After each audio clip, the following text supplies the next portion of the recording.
هغه 15 شیان چې په نړۍ کې مخ پر ختمېدو دي. کیدای شي په دې اړه مو اورېدلي وي چې په نړۍ کې اوبه د ډبرو سکاره او د شاتو موجۍ په کمېدو دي. خو ځینې نور داسې شیان هم دي چې په نړۍ کې مخ په ختمېدو دي او یا د ناکامه مدیریت له وجې به نور ونه موندل شي او نشتون به یې زموږ په ژوند باندې ډېره اغیزه پرې باسي. د افضل کلیک یوټیوب چینل درنو مینوالو، په یوه بله تازه ویډیو کې درته ښه راغلاست وایم. که تاسو غواړئ دا ورته نورې خوندورې ویډیوګانې زموږ پر یوټیوب چینل وګورئ او د هیڅ ویډیو څخه بې برخې نه شئ، نو د دې لپاره د افضل کلیک یوټیوب چینل سبسکرایب کړئ او که مو ویډیو خوښه شوه ویډیو لایک او د نورو دوستانو سره شریکه کړئ. دا هم هغه 15 موارد دي چې په نړۍ کې مخ پر ختمېدو دي. لومړی نمبر، د ځمکې په مدار کې ځای. په 2019 زېږدیز کال کې د ځمکې مدار 500 زره وسیلې موجودې وې چې د دوی له برخې اوس یوازې 2000 یې کار ورکوي او فعال دي. دغه ستونزه ساینسپوهانو ته یو سرخوږی دی، ځکه چې که په راتلونکي کې هم دوی وغواړي چې د ځمکې مدار ته خپلې وسیلې ولېږي نو کیدای شي ډېری یې کار ورنه کړي او ضایع شي.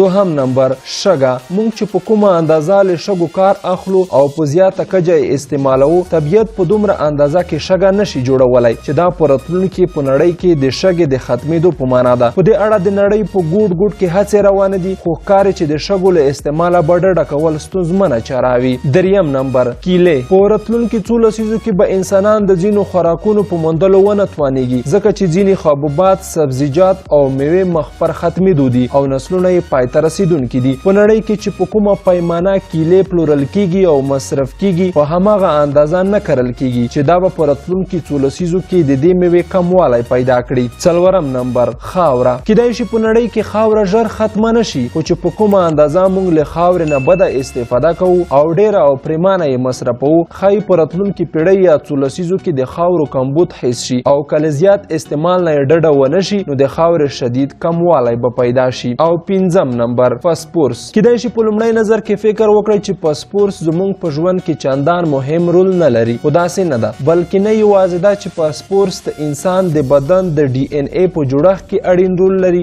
د سرې تر ټولو مهم ډول دی چې تر اوسه دا ډول سره په نړۍ کې نه ده موندل شوي. اوس وخت د دې پر ځای چې فسفورس په ځمکه او خاوره کې وشیندل شي او د سرې په ډول ترې په کرهڼه کې ګټه واخیستل شي، په تولیدي توکو کې ترې استفاده کیږي او په وسایلو کې کارول کیږي چې د فسفورس کموالی راوستی دی. او که د دې کار مخه ونه نیول شي نو ښایي په راتلونکي کې فسفورس په نړۍ کې هیڅ ونه موندل شي.